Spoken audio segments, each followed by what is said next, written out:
So hello friends, it's Wasim sir here और आज हम लोग सीखने वाले हैं 11th साइंस का फिजिक्स सब्जेक्ट है ना। तो फिजिक्स सब्जेक्ट में हमारा चैप्टर नंबर 6 चालू था, that is mechanical properties of solids है ना। तो मैकेनिकल प्रॉपर्टीज ऑफ सॉलिड्स में लास्ट कुछ वीडियोस में पार्ट 1, पार्ट 2, पार्ट 3 देखा हम लोगों ने, जिसमें हम लोगों ने पूरा का पूरा उसका थ्योरेटिकल पोर्शन कंप्लीट किया है चैप्टर का, है ना। तो आज हम लोग पार्ट 4 लेने वाले हैं, जिसमें हम लोग जितने भी अनसॉल्व्ड न्यूमेरिकल्स है ना, जो बुक के पीछे अनसॉल्व्ड न्यूमेरिकल्स है, वो सारे के सारे यहाँ पे सॉल्व करने वाले हैं। ओके तो सब में फर्स्ट हम लोग क्या करते हैं, सब में फर्स्ट हम लोग एमसीक्यू क्वेश्चन से चालू करते हैं। सब में पहले एमसीक्यू क्वेश्चन लेते हैं, उसके बाद डायरेक्ट अनसॉल्व्ड न्यूमेरिकल सॉल्व करते हैं, है ना।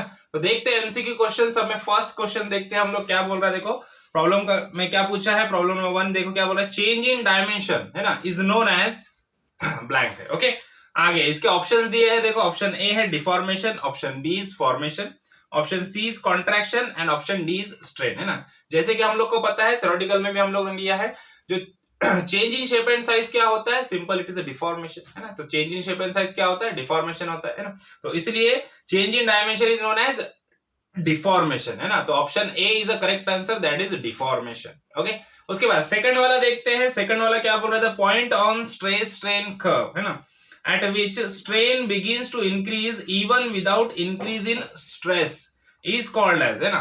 अब ऑप्शन दिए हैं 4, सब में पहले ए क्या बोलता है, elastic limit, option B is yield point, option C is breaking point and option D is neck point, है ना। तो हम लोग को पता है प्रोपोर्शनल लिमिट तक क्या होता है, प्रोपोर्शनल लिमिट तक स्ट्रेस और स्ट्रेन दोनों एक दूसरे को डायरेक्टली प्रोपोर्शनल रहते हैं। उससे आगे यील्ड पॉइंट आ जाता है, यील्ड पॉइंट के बाद स्ट्रेस और स्ट्रेन दोनों डायरेक्टली प्रोपोर्शनल नहीं होते, वो आगे फिर अपने हिसाब से बढ़ते हैं, है ना। तो यील्ड पॉइंट ये ऐसा पॉइंट होता है जिसके आगे स्ट्रेस और स्ट्रेन डायरेक्टली प्रोपोर्शनल नहीं होते, है ना। तो इसका आंसर है यील्ड पॉइंट, है ना। तो right answer is B, that is yield point, है ना। तो नेक्स्ट देखते हैं देखो क्वेश्चन नंबर 3 क्या बोल रहा है, strain energy of a stretched wire is 18 into 10⁻³ joules, है ना। स्ट्रेन एनर्जी कितना दिया, 18 into 10⁻³ जूल्स दिया एक स्ट्रेच्ड वायर का, है ना।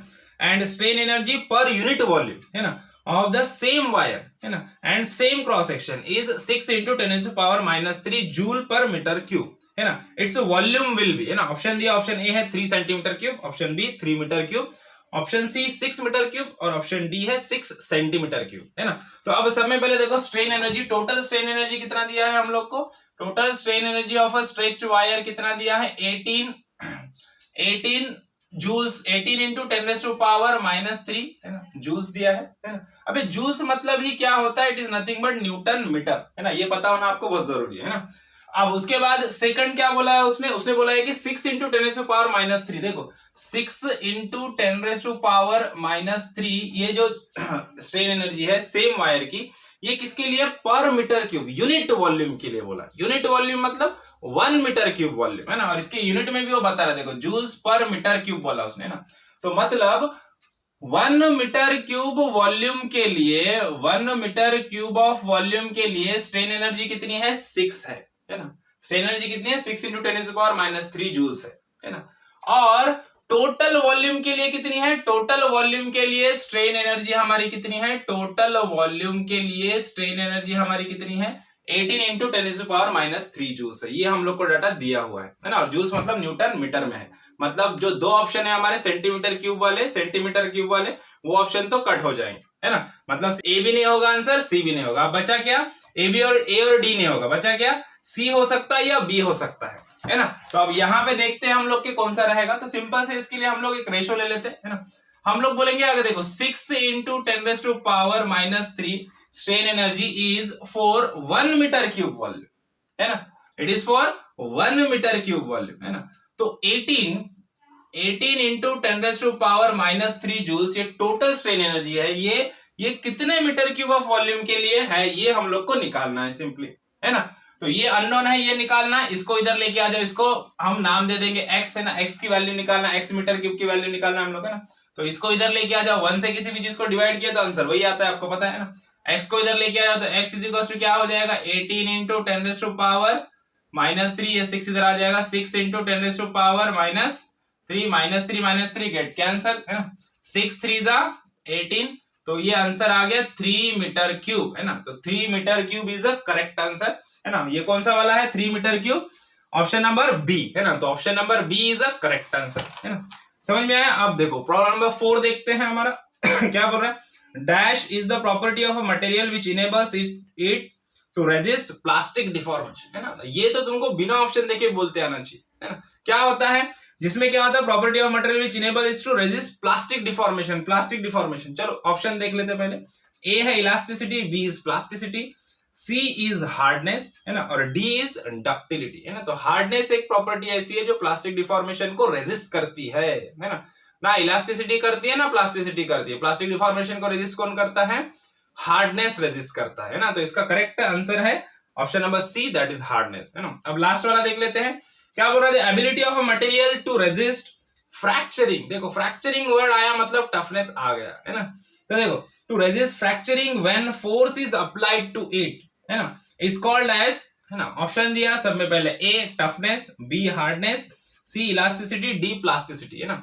अब फ्रैक्चरिंग को रेजिस्ट करने वाला देखो इलास्टिसिटी प्लास्टिसिटी तो नहीं है ना। बचा क्या? हार्डनेस और टफनेस। बच्चे इसमें परेशान रहते हैं ना। थ्योरेटिकल मेरा वीडियो अच्छे से देखा रहेगा पार्ट नंबर 3 आपने, तो आपको आंसर इसका 100% आएगा, दैट इज टफनेस, है ना। टफनेस एक ऐसी प्रॉपर्टी है जो फ्रैक्चरिंग को रेजिस्ट करती है ना। तो समझ में आया? तो इसका करेक्ट आंसर है ऑप्शन नंबर ए। ओके, तो ये 5 एमसीक्यू क्वेश्चंस थे हमारे बुक में, वो हम लोगों ने यहाँ पे सॉल्व कर दिए। अब हम लोग सॉल्व करेंगे अनसॉल्व्ड न्यूमेरिकल्स, सारे के सारे 13 अनसॉल्व्ड न्यूमेरिकल्स है, वो सारे हम लोग यहाँ पे सॉल्व करने वाले। ओके, तो स्टार्ट करते हैं प्रॉब्लम नंबर 1 से। प्रॉब्लम नंबर 1 का समय पहले स्टेटमेंट पढ़ लेते हैं हम लोग। देखो स्टेटमेंट क्या बोल रहा है, calculate the coefficient of static friction, है ना। कोएफिशिएंट ऑफ स्टैटिक फ्रिक्शन निकालना है हम लोग को, है ना, for an object of mass 50 kg, है ना। तो इसका मास दिया हुआ है, तो सबसे पहले हम लोग यहाँ पे गिवन डाटा लिख लेंगे, है ना। तो mass of the object is 50 kg। तो मास दिया है हम लोग को, m स्मॉल m से डिनोट करेंगे इसको हम लोग, 50 kg मास दिया हुआ है ना। और coefficient of static friction that is mu s की वैल्यू निकालनी है हम लोग को, कोएफिशिएंट ऑफ स्टैटिक फ्रिक्शन, है ना। आगे बढ़ लेते हैं। Placed on A horizontal table pulled bye attaching a spring balance when the force is increase gradually it is observe that the object just moves, है ना, when the spring balances shows 50 Newton, है ना। मतलब spring balance का जब force जो लगा रहा है स्प्रिंग बैलेंस, वो फोर्स एग्जैक्टली जब 50 न्यूटन होगा उस टाइम पे जस्ट ऑब्जेक्ट मूव होना चालू होगा, है ना। मतलब 50 न्यूटन क्या हो गया? 50 Newton is nothing but it is a limiting force of friction, है ना। क्या होता है लिमिटिंग फोर्स ऑफ फ्रिक्शन? मतलब जब हम लोग कोई बॉडी रेस्ट में है उसको फोर्स लगा रहे हैं तो वो तभी का तभी मूव होगी क्या? नहीं होगी, है ना, वो रेस्ट में ही रहेगी, है ना। जब हम लोग फोर्स बढ़ाएंगे बढ़ाएंगे बढ़ाएंगे धीरे, एक पॉइंट आएगा ऐसा जिस पॉइंट पे जिस अमाउंट ऑफ फोर्स पे वो बॉडी जस्ट मूव होना स्टार्ट होगी, है ना। तो उस फोर्स को क्या बोलते हैं हम लोग? लिमिटिंग फोर्स ऑफ फ्रिक्शन बोलते हैं, है ना। वही कंडीशन ये बता रहे हैं यहाँ पे। तो जस्ट 50 न्यूटन फोर्स पे, 50 न्यूटन फोर्स मतलब क्या है यहाँ पे? लिमिटिंग फोर्स ऑफ फ्रिक्शन दिया है, कितना है? 50 न्यूटन, है ना। जिस फोर्स पे बॉडी क्या हो रही है? जस्ट मूव होना स्टार्ट हो रही है ना। और हम लोग को निकालना है म्यूएस m दिया है ना। और g ग्रेविटेशनल कांस्टेंट की वैल्यू कितनी होती है? 9.8, है ना। अब देखो पहले प्रॉब्लम को समझ लेते हैं, एक डायग्राम बना लेते हैं ना। Suppose this is the surface of table, suppose मान लो कि ये सरफेस है, टेबल का सरफेस है, यहाँ पे एक हमारा ऑब्जेक्ट है ना। देखो इसका फ्री बॉडी डायग्राम हम लोग सब में पहले बना लेंगे। देखो सब में पहले क्या होता है, जो भी ऑब्जेक्ट है, जो भी बॉडी है, उसका वेट डाउनवर्ड रहता है, हमेशा वेट डाउनवर्ड डायरेक्शन में रहेगा, है ना। वेट को हम लोग डिनोट करते हैं W से, और W इज इक्वल टू क्या होता है? मास into gravitational constant m into g, m is here and g is here, that is 9.8। Okay, अब अपने को पता है कि कोई भी जो फोर्स लग रहा है, स्प्रिंग बैलेंस का जो भी फोर्स लग रहा है, हम लोग अज्यूम कर लेते हैं कि इट इज राइटवर्ड, है ना। तो सपोज मान लेते हैं यहाँ पे हम लोग स्प्रिंग बैलेंस का एक फोर्स लगा रहे हैं जो कि राइटवर्ड है ना। It is a force of spring balance, है ना। एक्सटर्नल अप्लाइड फोर्स बोले, फोर्स ऑफ स्प्रिंग बैलेंस है ना। अब ये वाला ऑब्जेक्ट इस टेबल के सरफेस पे अपना वेट पूरा इसके ऊपर आ रहा है, तो इस टेबल के सरफेस से इस बॉडी पे एक रिएक्शन क्रिएट होगी जिसको नॉर्मल रिएक्शन बोलते हैं, which is always perpendicular to the surface, है ना। ये जो भी सरफेस है इसके परपेंडिकुलर रहेगी ऑलवेज, है ना। तो इसको नॉर्मल रिएक्शन को हम लोग n से डिनोट करते हैं, है ना। अब अपने को पता है जब भी कोई भी बॉडी, दो बॉडी आपस में कांटेक्ट में है रिलेटिव मोशन में, और उसके ऊपर हम लोग कोई फोर्स लगा रहे हैं, तो वहां पे क्या होता है? एक फ्रिक्शनल फोर्स क्रिएट होता है दो सरफेसेस के बीच में, है ना। And frictional force is always opposite to the motion of the object, है ना। तो इसका मोशन इस डायरेक्शन में होगा क्योंकि फोर्स इस डायरेक्शन में है, बराबर, है ना। तो मोशन इस डायरेक्शन में है, तो फ्रिक्शनल फोर्स किधर आएगा? फ्रिक्शनल फोर्स इधर आएगा, है ना। Frictional force is comes in this direction, है ना। तो यहाँ पे जो फ्रिक्शनल फोर्स है वो ऑलवेज एक्सटर्नल अप्लाइड फोर्स के इक्वल होता है, क्योंकि इक्विलिब्रियम की कंडीशन है यहाँ पे ना। सिंपल सी कंडीशन क्या होती है, बेसिक कंसेप्ट में आपको समझा देता हूँ यहाँ पे। यहाँ पे 2 होता है, summation of F of Y is equal to 0 आप करोगे इक्विलिब्रियम कंडीशन में, upward forces positive, downward forces negative. तो यहाँ पे अपवर्ड क्या है, नॉर्मल रिएक्शन, और डाउनवर्ड फोर्स क्या है, W that is equal to mg, है ना। तो N is equal to normal reaction is equal to M into G होता है ना। ये पहली कंडीशन है। और सेकंड कंडीशन क्या होती है, summation of F of x is equal to 0 that is rightward forces positive और लेफ्टवर्ड फोर्सेस नेगेटिव, है ना। अब राइटवर्ड में कौन सा फोर्स जा रहा है, external applied force, spring balance का फोर्स F, है ना। तो ये F is always equals to Fs that is frictional force, static frictional force बोलो या काइनेमेटिक फ्रिक्शनल फोर्स बोलो या लिमिटिंग फ्रिक्शनल फोर्स बोलो, वो एक्सटर्नल अप्लाइड फोर्स के हमेशा बराबर होता है, क्योंकि हम लोग जब भी प्रॉब्लम सॉल्व करेंगे इक्विलिब्रियम की कंडीशन से करेंगे। ओके, तो ये 2 कंडीशन हमेशा याद रखना। देखो हम लोगों ने लॉज ऑफ स्टैटिक फ्रिक्शन देखे, जिसमें फर्स्ट लॉ क्या बोलता है, The force of static friction is directly proportional to normal reaction, है ना। और डायरेक्टली प्रोपोर्शनल को सिंबल को हटा दिया हम लोगों ने, तो वहां पे कांस्टेंट ऐड होता है, जिसको हम लोग बोलते हैं coefficient of static friction mu S into N, है ना। ये वाला फॉर्मूला हम लोग को मिला था, है ना, फर्स्ट लॉ से स्टैटिक फ्रिक्शन से, है ना। तो ये वाला फॉर्मूला हम लोग को मिला है, और हम लोग को पता है n इज इक्वल टू क्या रहता है, mg रहता है हमेशा, है ना। तो n is equal to mg है ना। तो इस रेफरेंस से यहाँ पे हम लोग लिख सकते हैं Fs इज इक्वल टू क्या लिख सकते हैं हम लोग, mu S is equal to n के जगह पे क्या लिखेंगे, m इंटू जी, है ना, मास इंटू ग्रेविटेशनल कांस्टेंट।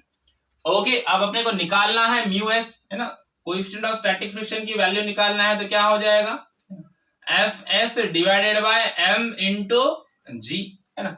अब देखो स्प्रिंग बैलेंस का फोर्स और ये फोर्स दोनों सेम रहते हैं यहाँ पे ना, और ऑलरेडी मैंने यहाँ पे आपको बताया कंसेप्ट से कि Fs सेम 50 न्यूटन रहेगा स्प्रिंग बैलेंस का फोर्स, और फ्रिक्शनल फोर्स दोनों सेम रहते हैं, है ना, इस कंडीशन से, है ना। तो यहाँ पे फ्रिक्शनल फोर्स है 50 न्यूटन, तो यहाँ पे सारे के सारे वैल्यू पुट कर देंगे हम लोग, ये 50 है ना। Mass of the body is 50 again, है ना, इनटू जी, ग्रेविटेशनल कांस्टेंट कितना होता है, 9.8। ओके, अब देखो ये 50 कैंसिल हो गया, तो बचा क्या, 1 डिवाइडेड बाय 9.8, है ना। अब इसको कैलकुलेट कर लेंगे हम लोग, तो यहाँ पे हम लोग को कोएफिशिएंट ऑफ स्टैटिक फ्रिक्शन का वैल्यू मिल जाएगा 0.102, है ना। अब कोएफिशिएंट ऑफ स्टैटिक फ्रिक्शन को कोई यूनिट नहीं होता है ना, तो यहाँ पे हमारा प्रॉब्लम खत्म हो गया। चलो अब सेकंड प्रॉब्लम देखते हैं, प्रॉब्लम का स्टेटमेंट पढ़ लेते हैं पहले हम लोग, है ना। सेकंड प्रॉब्लम क्या बोल रहा है, block of mass 37 kg rest on a rough horizontal plane having coefficient of static friction is 0.3, है ना। देखो कोएफिशिएंट ऑफ स्टैटिक फ्रिक्शन दिया है, मास भी दिया है ना। तो सब में पहले ये वाला रफ कर देते हैं हम लोग, क्या क्या दिया है, गिवन डाटा लिख लो, है ना। क्या दिया है, मास दिया है 37 kg, तो mass of the object is 37 kg, okay. और कोएफिशिएंट ऑफ स्टैटिक फ्रिक्शन दिया है यहाँ पे हम लोग को 0.3, ओके।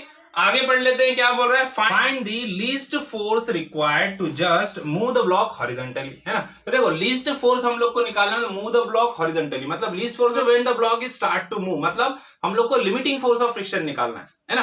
तो लिमिटिंग फोर्स ऑफ फ्रिक्शन मतलब यही F is equal to Fs होता है, यहाँ पे हम लोग को पता है ना।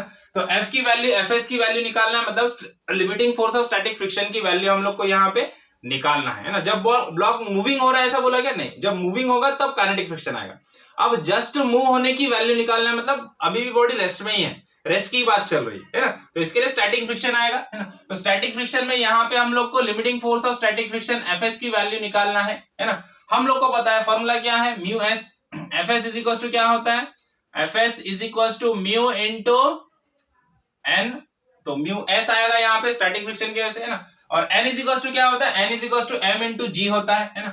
और हम लोग को यहाँ पे m दिया हुआ है ना। तो यहाँ पे हम लोग Fs इज इक्वल टू क्या कर देंगे, म्यू एस का value mu S into N के जगह पे क्या पुट करेंगे, m इंटू जी, है ना। अब देखो म्यू एस का वैल्यू है 0.3 और मास है हमारा 37 इंटू जी का वैल्यू है 9.8, है ना। अब सिंपल सा कैलकुलेशन है, इसको कैलकुलेट कर लेंगे हम लोग, है ना। इसको मल्टीप्लिकेशन कर लेंगे सारा, तो हम लोग को यहाँ वैल्यू यहाँ पे हम लोग को मिल जाएगा 108.8 न्यूटन, है ना, 108.8 न्यूटन। ओके, समझ में आया ये। तो चलो अब नेक्स्ट प्रॉब्लम पे बढ़ते हैं। प्रॉब्लम नंबर 3 देखो, प्रॉब्लम नंबर 3 क्या बोल रहा है, a body of mass 37 kg, है ना, rest on a rough horizontal surface, the minimum horizontal force required to just start the motion is 68.5 newton, है ना। जस्ट मोशन स्टार्ट करने के लिए जो मिनिमम फोर्स लगने वाला है उस बॉडी के लिए वो कितना है, 68.5 न्यूटन है ना। In order to keep the body moving with constant velocity, है ना। अब बॉडी जब मोशन में आ गई, है ना, मोशन में लाने के लिए, जस्ट मोशन में लाने के लिए 68.5 न्यूटन का फोर्स लगा, है ना। उसके बाद जब बॉडी मोशन में आ गई, अब जब बॉडी मूव हो रही है तो उसको कांस्टेंट वेलोसिटी बॉडी का मेंटेन करने के लिए, है ना, देखो, to keep the body moving with constant velocity a force of 43 Newton is needed, है ना। 43 न्यूटन का फोर्स उसको लग रहा है बाद में, है ना। अब आगे क्या बोल रहा है, what is the value of, है ना। यहाँ पे दो ऑप्शन दिए, A coefficient of static friction and B coefficient of kinetic friction, है ना। जैसे प्रॉब्लम समझ सुन के ही आप लोग को भी समझ में आ गया रहेगा कि यहाँ पे अब दो कंडीशन आने वाले हैं ना। एक तो कंडीशन क्या रहेगी, जब ब्लॉक क्या होने वाला है, स्टार्ट टू मूव होने वाला है ना। सब में पहले गिवन डाटा लिख लेते हैं। ब्लॉक का जो मास दिया है हम लोग को, एम कितना दिया है, 37 kg, ओके। अब इसके बाद हम लोग को दो कंडीशन दिया है कि जब ब्लॉक जस्ट मूव होना स्टार्ट कर रहा है ना, जब मतलब ब्लॉक मूव नहीं हो रहा है, जब जस्ट ब्लॉक मूव होना चालू करेगा, मतलब लिमिटिंग फोर्स ऑफ फ्रिक्शन की वैल्यू, है ना। एफएस की वैल्यू क्या दिया है हम लोग को, एफएस की वैल्यू दिया है हम लोग को 68.5 न्यूटन, है ना, राइट, 68.5 न्यूटन दिया, ओके, 68.5 न्यूटन दिया। उसके बाद अब और फोर्स लगाएगा तो क्या होगा, बॉडी मूव होना स्टार्ट कर देगी, है ना। अब जब बॉडी मूव होगी तो बॉडी मूव हो रही है तो तब उसको कांस्टेंट मोशन में रखने के लिए, उसको कांस्टेंट मोशन में रखने के लिए कितना फोर्स लग रहा है, 43 न्यूटन का फोर्स लग रहा है ना। तो जब बॉडी मूव हो रही रहेगी तब बॉडी किस में है, काइनेटिक फ्रिक्शन में आ गई, है ना। मैंने तुमको स्टार्टिंग में ही बताया था फ्रिक्शन में कि जब बॉडी मूव नहीं होती है तब भी फ्रिक्शन लगता है, और जब दो बॉडी आपस में एक दूसरे के कांटेक्ट में मूव हो रहे हैं तब भी फ्रिक्शन लगता है ना। लेकिन फर्क इतना होता है कि जब बॉडी रेस्ट में होती है तो उसका इनर्शिया फोर्सेस भी होते हैं तो ज्यादा फ्रिक्शन लगता है, फ्रिक्शनल फोर्स ज्यादा लगता है ना। और जब बॉडी मोशन में आ गई तो तब जो फ्रिक्शनल फोर्स होता है उसकी वैल्यू कम हो जाती है ना। तो इसलिए स्टार्टिंग में 68.5 न्यूटन लग रहा था, बाद में उस बॉडी को कंटिन्यूअस, जब बॉडी मूव हो रही है तब उसको कंटिन्यूअस मोशन में कांस्टेंट वेलोसिटी में रखने के लिए हम लोग को 43 न्यूटन का फोर्स लगा। इसको क्या बोलेंगे हम लोग, kinetic force of friction, that is 43 Newton, okay. अब अपने को दो वैल्यूज निकालना है, एक वैल्यू निकालना है कोएफिशिएंट ऑफ स्टैटिक फ्रिक्शन की और एक वैल्यू निकालना है कोएफिशिएंट ऑफ काइनेटिक फ्रिक्शन की, है ना। तो सब में फर्स्ट जो कंडीशन है हम लोग लेते हैं स्टैटिक फ्रिक्शन, है ना। तो स्टैटिक फ्रिक्शन के हिसाब से हम लोग पहले स्टैटिक फ्रिक्शन का कंडीशन यूज करेंगे, है ना। हम लोग को एफएस दिया है, एम दिया है, हम लोग को म्यू एस निकालना है ना। पहला जो प्रॉब्लम देखा हम लोगों ने सेम वही करना है ना। क्या करेंगे हम लोग को पता है F S is equal to क्या होता है, म्यू एस इंटू एन, है ना। और हम लोग को पता है एन इज इक्वल टू क्या होता है, एम इंटू जी, है ना। तो यहां पे हम लोग लिख सकते हैं mu S into M into G, okay. Then mu S coefficient of static friction is equal to क्या हो जाएगा, limiting force of friction divided by M into G, है ना। तो लिमिटिंग फोर्स ऑफ फ्रिक्शन की वैल्यू कितना है हमारे पास, स्टैटिक फ्रिक्शन की कितना है, 68.5, तो it is 68.5 divide by mass is 37 kg, है ना, इंटू जी ग्रेविटेशनल कांस्टेंट का वैल्यू सेम है 9.8। तो अब इसको कैलकुलेट कर लेंगे हम लोग, 68.5 डिवाइड बाय 37 इंटू 9.81, है ना। तो इसको कैलकुलेट कर लेंगे प्रॉपरली तो इसका आंसर हम लोग को मिल जाएगा 0.1889, है ना। तो ये मिल गया हमारा आधा आंसर, है ना, कोएफिशिएंट ऑफ स्टैटिक फ्रिक्शन मिल गया, है ना। अब सेम वे हम लोग को निकालना है काइनेटिक फ्रिक्शन के लिए। देखो काइनेटिक या फिर डायनामिक फ्रिक्शन भी बोलते हैं हम लोग इसको, है ना, जब बॉडी मोशन में है ना। तो काइनेटिक फ्रिक्शन के लिए अगेन सेम वही है ना। क्या है फॉर्मूला, एफ के इज इक्वल टू म्यू के इंटू एन, है ना। अब एन इज इक्वल टू क्या होता है, एम इंटू जी, तो यहां पे हम लोग लिख सकते हैं म्यू के इंटू एम इंटू जी, है ना। अब म्यू के that is coefficient of kinetic friction की वैल्यू हम लोग को निकालना है ना। तो इसके लिए क्या करेंगे हम लोग, म्यू के फॉर्म में फॉर्मूला यहां पे लिख देंगे, म्यू के इज इक्वल टू क्या हो जाएगा, F S divided by M into G, है ना। तो देखो के का वैल्यू कितना है, 43 है। Force of kinetic friction divide by mass तो उतना ही रहेगा, और gravitational acceleration due to gravity 9.8 वो भी सेम रहेगा, है ना। अब देखो अब इसको हम लोग प्रॉपर्ली कैलकुलेट कर लेंगे तो हम लोग को यहाँ पे कोएफिशिएंट ऑफ काइनेमेटिक फ्रिक्शन का वैल्यू मिल जाएगा 0.1186 है ना। तो देखो दोनों के दोनों वैल्यू हम लोग को मिल गए यहाँ पे, कोएफिशिएंट ऑफ स्टैटिक फ्रिक्शन और कोएफिशिएंट ऑफ काइनेमेटिक फ्रिक्शन दोनों के वैल्यू मिल चुके हैं, है ना। तो चलो अब प्रॉब्लम नंबर 4 लेते हैं। प्रॉब्लम नंबर 4 का समय पहले स्टेटमेंट देख लेते हैं हम लोग, है ना। तो स्टेटमेंट पढ़ लेंगे समय पहले। देखो क्या बोल रहा है, a wire gets stretched by 4 mm due to a certain load, है ना। एक वायर है जो स्ट्रेच हो गया। स्ट्रेच होना मतलब क्या, स्ट्रेच होना मतलब खींच जाना, मतलब पुल टाइप ऑफ लोड, जिसकी वजह से क्या होगी, उसकी लेंथ बढ़ जाएगी, है ना। तो जो स्ट्रेच हो गई है, लेंथ जो इंक्रीज हो गई है, दैट इज डेल्टा एल, उसका वैल्यू कितना दिया है, 4 mm बोला है ना, due to a certain load, है ना। सर्टेन लोड मतलब कैसा लोड रहेगा, एग्जैक्टली वो पुल टाइप ऑफ लोड रहेगा, है ना। अब आगे पढ़ लेते क्या बोल रहा है, if the same load is applied to a wire of the same material, है ना। अगर ऐसा ही सेम लोड हम लोगों ने अप्लाई किया for the same wire, same material के वायर के लिए, है ना, material with half of the length and double the diameter of the first wire, है ना। जो पहला वाला वायर था उसका लेंथ हम लोगों ने आधा कर दिया और उसका जो डायमीटर था उसको दुगना कर दिया, बड़ा कर दिया, है ना। मतलब इतना डायमीटर था तो इसका डबल कर दिया, है ना, और इतनी लेंथ थी तो इसका हाफ कर दिया लेंथ को, है ना। ऐसा कर दिया हम लोगों ने। तो what will be the change in its length, है ना। तो देखो अब यहाँ पे 2 वायर की कंडीशन दे रहा है वो, है ना। तो सब में पहला क्या बोल रहा है हम लोग को, एक वायर है जिसकी लेंथ बोलो कुछ भी XYZ लेंथ है ना। फ्रिक्शन का ये भी मिटा देते हैं हम लोग, है ना। ओके, सपोज एक मान लेते हैं कि L1 is a length of first wire, है ना, और delta L1 is the extension और चेंज इन लेंथ और increase in length of the first wire, जो कि हम लोग को प्रॉब्लम में दिया हुआ है, स्ट्रेच्ड बाय 4 mm बोला उसमें, है ना। तो डेल्टा L1 हम लोग को दिया है यहाँ पे, दैट इज 4 mm। ओके, अब लेते हैं L2 is a length of second wire, है ना। जैसे कि प्रॉब्लम में हम लोग को पता है जो सेकंड वायर है वो फर्स्ट वायर के हाफ है ना। तो यहाँ पे हम लोग बोल सकते हैं L2 is half of the L1, है ना। या फिर हम लोग यहाँ पे लिख सकते हैं L2 is equal to L1 divided by 2, है ना। एक रिलेशन मिल जाएगा हम लोग को, है ना। और डायमीटर, देखो डायमीटर क्या बोला, diameter of the first wire, है ना, diameter of the first wire D1 is equal to कितना रहेगा, ये हाफ रहेगा किसके, D2 के, क्योंकि सेकंड जो वायर है उसका डायमीटर डबल कर दिया हम लोगों ने ना। तो हाफ ऑफ द D2, है ना। तो D1 यहाँ पे हम लोग लिख सकते हैं D1 is equal to D2 bye 2, है ना।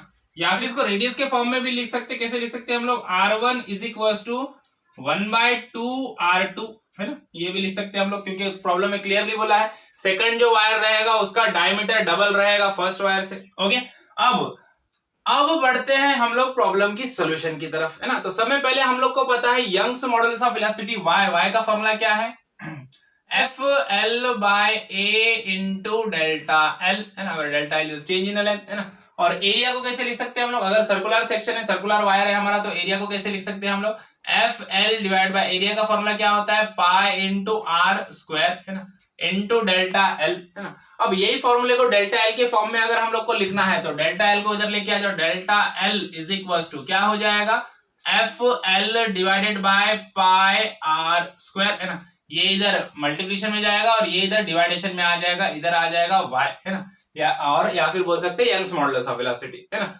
अगर मैं बोल दूं कि ये डेल्टा L1 है ना, मतलब लेंथ 1, वायर नंबर 1 के लिए अगर हम लोग देख रहे हैं तो delta L1 is equal to क्या हो जाएगा, यहाँ पे L1 आ जाएगा, है ना, और यहाँ पे R1 आ जाएगा, क्योंकि मटेरियल सेम है, फोर्स भी सेम है ना। वो चेंज हुए क्या, नहीं हुए, इसके लिए y और f की वैल्यू सेम रहेगी, है ना। अब ऐसे ही अगर हम लोग बोलते हैं कि डेल्टा L2 के लिए क्या फॉर्मूला हो जाएगा, तो यहाँ पे क्या हो जाएगा, f एज इट इज रहेगा, L1 के जगह पे L2 आ जाएगा, है ना, और पाई इंटू R1 के जगह पे क्या आ जाएगा, R2 स्क्वायर, है ना, इंटू y, है ना। तो ये दो डेल्टा L1 और डेल्टा L2 के फॉर्मूले हम लोग को यहाँ पे मिल जाएंगे, है ना। अब delta L2 divide by delta L1 अगर हम लोग करते हैं तो यहाँ पे देखो delta L2 by delta L1 अगर हम लोग ऐसे करते हैं तो डेल्टा L2 का फॉर्मूला क्या है, FL2 divided by pi into R2 square y divide by delta L1 का फॉर्मूला क्या है, FL1 divide by pi into R1 square into y, है ना। अब यहाँ पे देखो f सेम है, कैंसल हो जाएगा, pi and pi also get cancel, it is same, y and y भी कैंसल, ये भी सेम है ना। तो बचेगा क्या फिर, बचेगा देखो यहाँ पे क्या बचेगा, L2 divided bye R2 square है ना, होल डिवाइड बाय यहाँ पे क्या बचेगा, L1 divided bye R1 square है ना। अब ये डिवाइडेशन वाले टर्म को हम लोग ऊपर लेके आएंगे तो क्या हो जाएगा, ये उल्टा हो जाएगा है ना। आप लोग को पता है जैसे क्या हो जाएगा, L2 divided bye R2 square है ना, इनटू ये R1 ऊपर चला जाएगा है ना, क्या हो जाएगा R1 square divided by L1।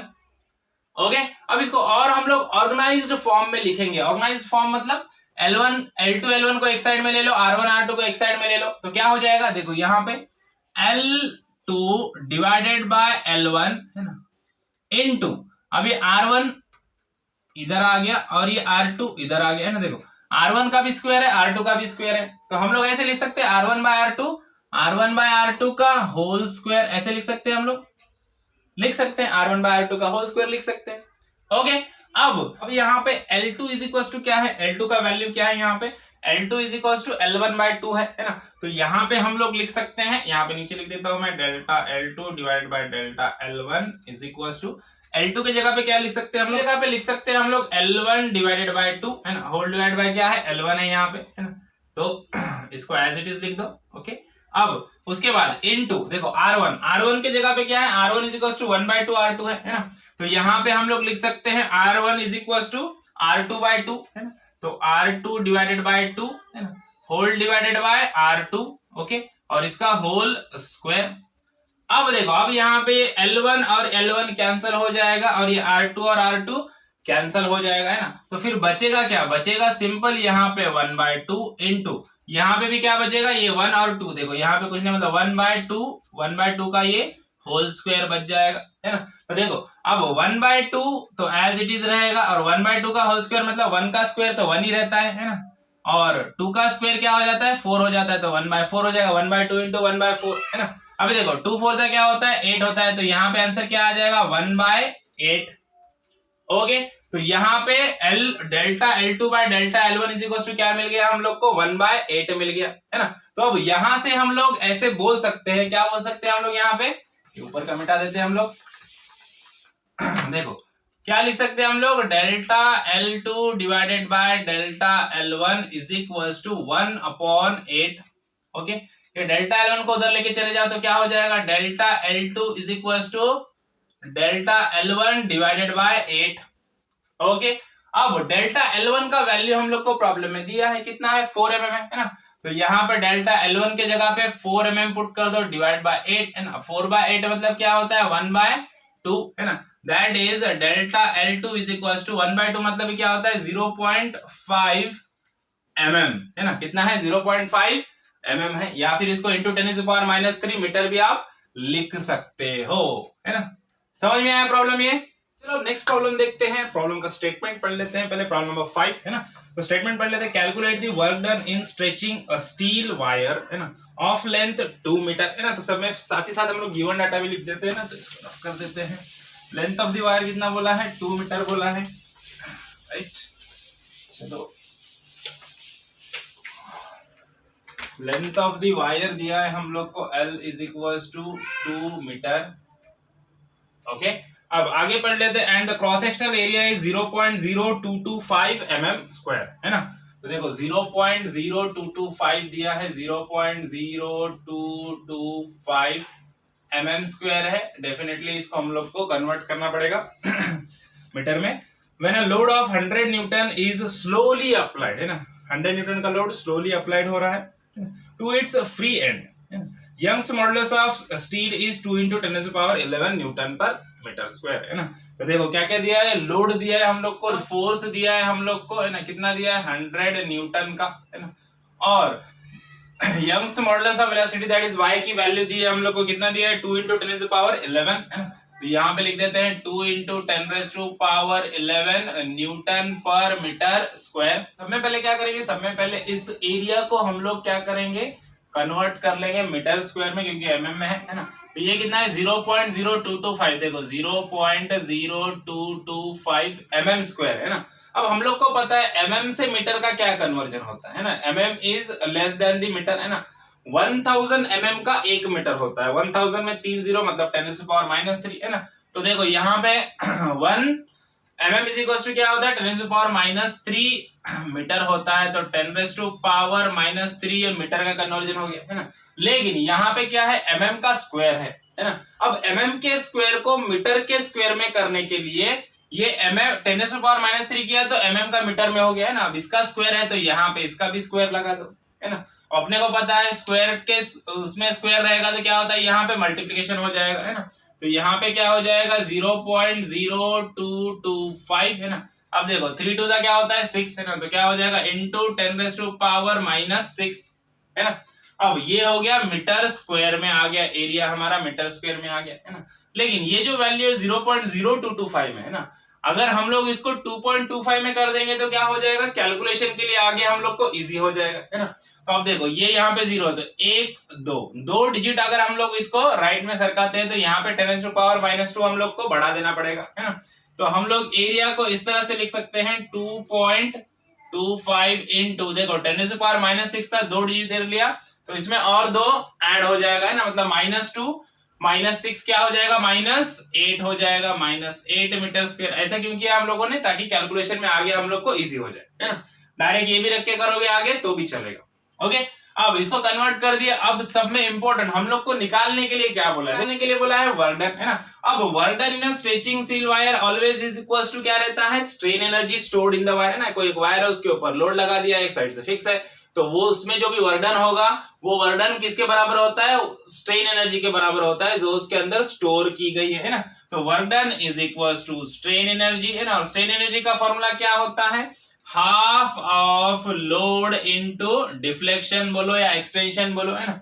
Extension या डिफ्लेक्शन को हम लोग डेल्टा एल बोल सकते हैं ना। तो 1/2 into F into delta L. तो work done is equal to हम लोग यहाँ पे लिख सकते हैं work done is equal to 1/2 into force into delta L, that is deflection और एक्सटेंशन। ओके अब डेल्टा एल का फॉर्मूला क्या होता है हम लोग को पता है ना। Delta L is equal to क्या होता है, delta L is equal to F L divided by A into Y है ना, where A is the area of wire है ना। अब area of wire हम लोग को यहाँ पे दिया हुआ है ना। अब डेल्टा एल की वैल्यू यहाँ पे इनके फॉर्मूले में ये वैल्यू सारे पुट कर दो तो क्या हो जाएगा, work done is equal to 1/2 into F into delta L का फॉर्मूला क्या है, F L upon A into Y. Okay तो देखो work done is equal to क्या हो जाएगा 1/2 इंटू देखो एफ इंटू एफ क्या हो गया F square L upon A into Y. अब यहाँ पे सारे के सारे वैल्यूज हम लोग यहाँ पे पुट कर देते। F फोर्स कितना है 100 न्यूटन दिया है तो 100 का स्क्वायर है ना, या फिर 100 इंटू 100 भी लिख सकते हैं हम लोग यहाँ पे, इंटू L लेंथ कितना दिया है 2 मीटर है तो यहाँ पे 2 लिख दो। ओके डिवाइडेड बाई ये 2 इंटू ए वाई 2 इंटू ए, एरिया कितना है 2.25 इंटू 10⁻⁻8 और -8 और y कितना दिया है 2 इंटू 10⁻11 टू 10⁻11। ओके अब देखो ये 2 और ये 2 यहाँ पे कैंसिल हो गया बराबर। अब हम लोग क्या करते हैं कैलकुलेशंस को थोड़ा सा सिंपल कर लेते हैं। अभी 100 इंटू 100 है, इसको हम लोग कैसे लिख सकते हैं 1 इंटू 10⁻4 लिख सकते हैं, 1 2 3 4 4 0 है ना, डिवाइडेड बाई यहाँ पे देखो क्या हो जाएगा 2.25 इंटू है ना इंटू ये 2 एज इट इज है ना इंटू अब ये 10⁻⁻ है 10⁻⁻11 को एक जगह पे लिख देंगे हम लोग 10⁻⁻8 इंटू 10⁻⁻11। देखो दोनों का बेस सेम है ना, तो रेस टू में क्या होगा यहाँ पे एडिशन हो जाएगा है ना। इसके सामने कुछ नहीं मतलब प्लस है, देखो -8 + 11 कितना होता है +3 बराबर। तो यहाँ पे क्या हो जाएगा 1 इंटू 10⁻4 ऊपर एज इट इज है और नीचे क्या होगा 2.25 इंटू 2 क्या हो जाएगा 2.25 का डबल क्या हो जाएगा सिंपल है 4.5 है ना। तो यहाँ पे क्या आ जाएगा 4.5 है ना इंटू ये दोनों का एडिशन होके क्या बचेगा 10⁻+3 है ना। अब 10⁻+3 को ऊपर लेके चले जाओ तो क्या हो जाएगा 1 इंटू 10⁻4 है, ये +4 है ऊपर गया तो क्या हो जाएगा माइनस सॉरी ये +3 है ऊपर गया तो क्या हो जाएगा -3 तो 10⁻³ है ना, डिवाइडेड बाय इधर आ गया 4.5 है ना। अब ये देखो यहाँ पे अगेन बेस सेम है तो यहाँ पे क्या होगा एडिशन होगा। देखो 4 - 3 क्या आएगा +1 है ना। अभी 10⁻+1 मतलब क्या होता है 10 होता है, सिंपल सी बात है ना। तो यहाँ पे क्या बचेगा 10 डिवाइडेड बाय 4.5 बचेगा, सिंपल है ना। अब 10 डिवाइड बाय 4.5 है, इसको हम लोग ये 10 डिवाइडेड बाय 4.5 बचा सिर्फ, इसको कैलकुलेट कर लेंगे तो यहाँ पे वर्क डन का वैल्यू हम लोग को मिल जाएगा 2.222 न्यूटन मीटर, या फिर हम लोग क्या बोल सकते हैं, ये वर्क डन है तो न्यूटन मीटर, या फिर स्ट्रेन एनर्जी है तो किस में रहेंगी, जूल्स में रहेंगी, है ना। तो वर्क डन और स्ट्रेन एनर्जी दोनों यहाँ पे सेम है, इसलिए हम इसको जूल्स भी बोल सकते हैं, न्यूटन मीटर भी बोल सकते हैं। 1 newton meter is equal to 1 joules होता है।